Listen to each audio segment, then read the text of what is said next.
Famously called a thing of darkness by Prospero, Caliban is probably the most fascinating character in the Tempest due to his unusual origin story and constant conflict with the other islanders.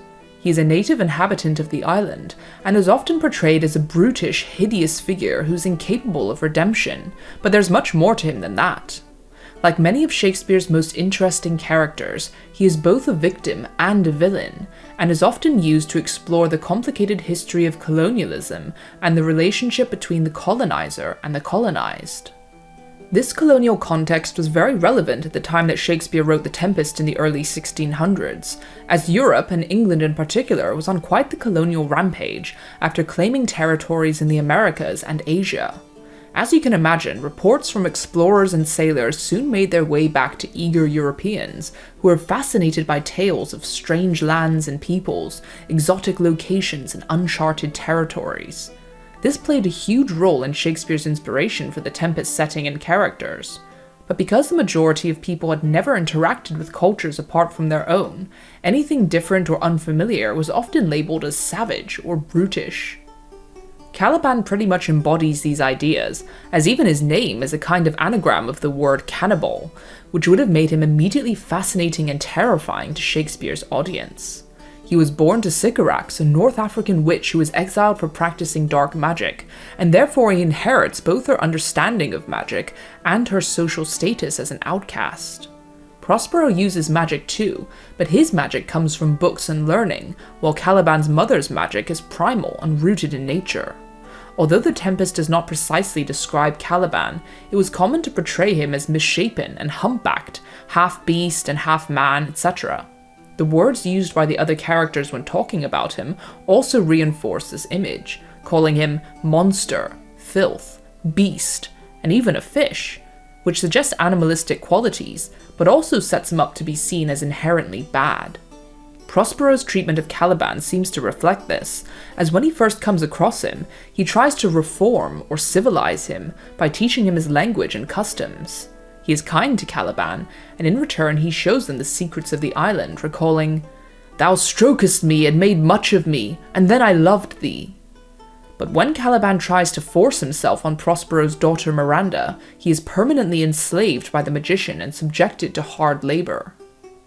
This dominion of Prospero over Caliban is of course very similar to the real-world examples of colonization throughout history. A Western stranger leaves his home country and arrives on an island, then proceeds to take it over with powers that are far stronger than that of the island's inhabitants.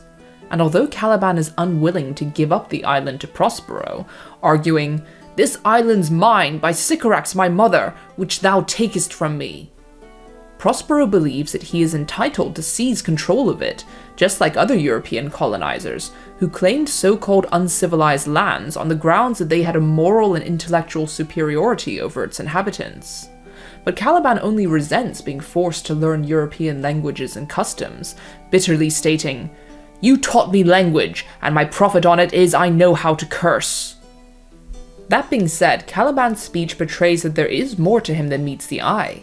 He can indeed speak bluntly with lots of curses, but he can also be lyrical and eloquent when he chooses to be. His beautiful description of the island to Stephano and Trinculo later in the play are proof of this, and if we didn't know better, it would be easy to assume that they came from a character like Ariel. "Be not afeard, the isle is full of noises, sounds, and sweet airs that give delight and hurt not." This indicates that his manner of speaking changes depending on who or what he is speaking about. When he talks about the island, the place that he loves and calls home, he is poetic and tender, highlighting how deeply he is connected to the land. But when speaking to or about Prospero, his tone is rough and aggressive, saying things like, "Batter his skull or punch him with a stake." This is because his relationship with Prospero is that of master and slave. Prospero's magic is all-powerful and easily subdues Caliban, forcing him to do whatever he wants and denying him his freedom in his own homeland.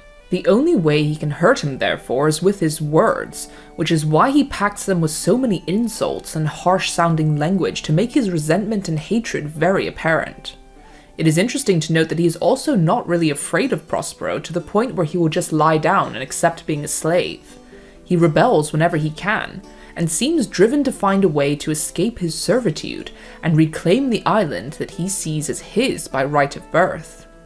In Act 3, he actually goes from verbal threats to a concrete revolt in collaboration with Stephano and Trinculo, coming up with a plot to overthrow Prospero's rule by murdering him. Although the plan rather comically collapses due to their general incompetence, Caliban's immediate willingness to take part in this conspiracy shows how desperate he is to regain his freedom. The irony is, though, that Caliban sees Stephano as someone who could potentially liberate him from Prospero's control after tasting his alcohol and mistaking it for some kind of divine nectar. But he ends up just exchanging one master for another, falling at his feet and babbling, "I will kiss thy foot, I prithee be my god!" This makes him appear quite foolish to the audience because he is willingly replacing one kind of oppression with another, and cannot see past the magical tasting liquor to notice Stephano's obvious idiocy. This mirrors what has happened countless times in history, when oppressed peoples have revolted and overthrown their oppressors, only to replace them with someone just as bad. But although Caliban is definitely a victim of Prospero's control, he is no saint and is prone to violent, angry outbursts.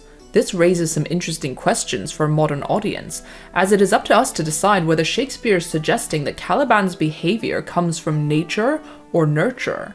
In other words, is the way he acts just part of who he is, or has he been shaped and prodded to be that way by Prospero's oppressive treatment of him? On the nature side of the argument, Shakespeare sets up Caliban with dodgy parentage, supposedly the son of the witch Sycorax, and according to Prospero, fathered by the devil. Prospero definitely uses his family history against him as some kind of proof that he is inherently wicked, calling him a born devil on whose nature nurture can never stick. In Prospero's eyes, Caliban's attempted rape of Miranda confirms that he is a violent beast with no hope of redemption or morality. But there are also arguments for the other side, as when Prospero first arrived on the island, their relationship was much different, as I mentioned earlier, with Caliban even saying that he loved him. His assault on Miranda was therefore unlikely to be a malicious attack fueled by inherent evil, but rather due to the fact that he'd never seen a woman apart from his mother, and did not grow up with ideas of courtship and modesty. It seems that only after Prospero enslaved him and began to treat him with contempt that Caliban's hatred and violence towards Prospero truly started. So he could argue that Caliban's violence towards Miranda may have been fueled by his nature and base instinct, while his violence towards Prospero was a product of how he was treated by him. It is also important to remind ourselves that The Tempest is a play, and therefore how we view Caliban has a lot to do with how he is portrayed on stage. This has changed quite dramatically over the years due to changing attitudes of society and theatrical trends.